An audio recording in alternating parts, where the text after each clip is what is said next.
It's Ramon Bullock, a leopard. Good to be back with you. Was not planning on putting on a video tonight. I have one releasing at 7:30 this morning, but I did find a story while I was about to watch Moana, believe it or not, on Bloomberg View.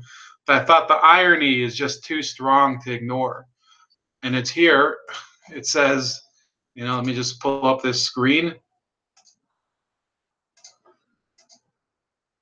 The FBI scandal hiding in plain sight, releasing the texts of two members of the Trump-Russia probe was an astonishing breach of privacy.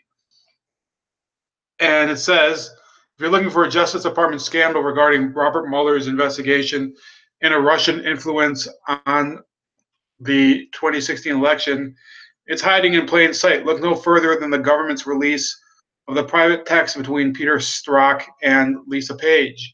Both Strzok, an FBI counterintelligence agent, and Page, an FBI lawyer, were involved in the 2016 investigation into Hillary Clinton's private email server, and were both briefly on Mueller's team investigating Russia's influence and of the 2016 election. In the text between 2015 and 2016, they complained about the Republican presidential nominee's intelligence and demeanor, including in unprintable terms.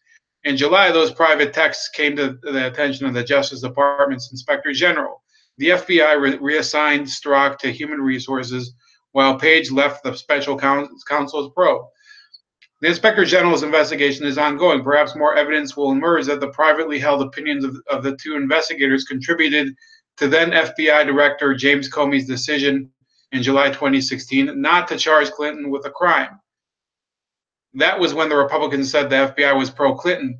Before Comey called the finality of that inquiry into question just days before the 2016 election, and the Democrats said the FBI was anti-Clinton. Until charges are pressed and evidence is considered, however, Page and Strzok are owed some due process. They aren't getting it. This week, the Justice Department not only disclosed to Congress their private texts during an ongoing investigation, but then briefed their private texts to the media. This last point was first reported Wednesday by Natasha Bertrand of Business Insider. Moving ahead, it says here, if that is the case, then the Justice Department is in need of reform. This was after the Justice Department replied that this is within their legal bounds. He says, let's start with an obvious point. Publication of someone's private texts, even if they are conducted on government phones, is an astonishing breach of privacy. How many of us say or write things intended for one person that we would not say in a public forum?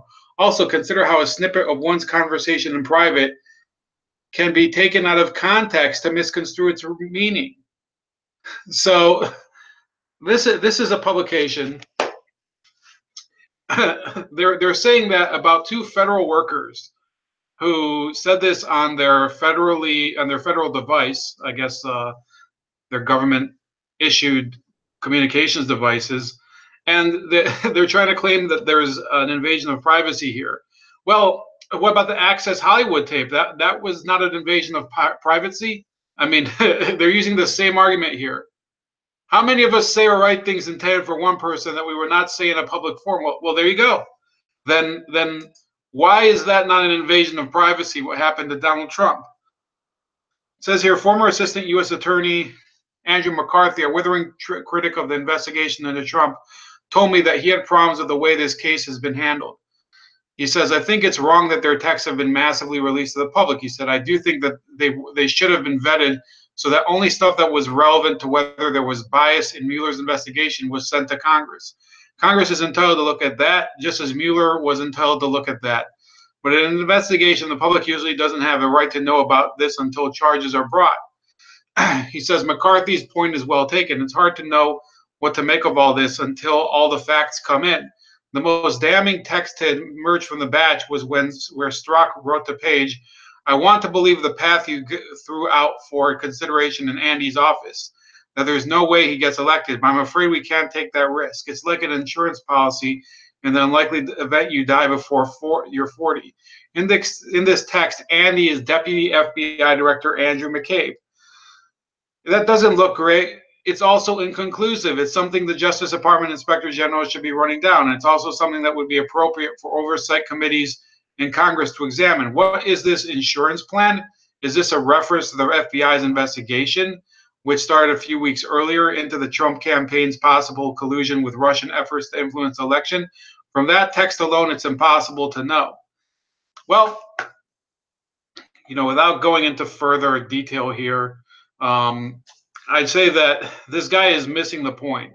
This Eli Lake, even though I've seen him write some other articles on Bloomberg View that are not bad, the investigation has become some sort of Byzantine plot where you just see the Mueller investigation claiming, oh, we're bringing to the light of day all of the offenses that could have happened during the investigation, but they're not bringing anything to light. What they're really doing is they're creating some sort of secret tribunal that is basically conducting a witch hunt against members of the Trump administration and former members of his campaign. So whenever they're asked to present things to Congress, they stonewall. They pretend that they have some sort of right to deny this to Congress, and Congress is the oversight. Congress had the oversight of the Benghazi investigation.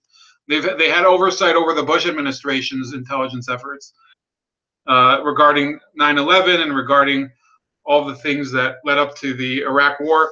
So, in my opinion, does he have a point about this being an invasion of privacy? Only if you really look at it very narrowly. Technically, they don't have a right to privacy if the texts were conducted on government-owned devices and accounts. So suddenly they get this conscience about the invasion of privacy when this entire organization, the FBI, is part of a surveillance state, has been invading people's privacy for years. Well, that doesn't fly for me. So that's my take. Let me know what you think. Please subscribe to my channel and comment below. This is Ramon, Bull Like a Leopard, and have a happy Sunday.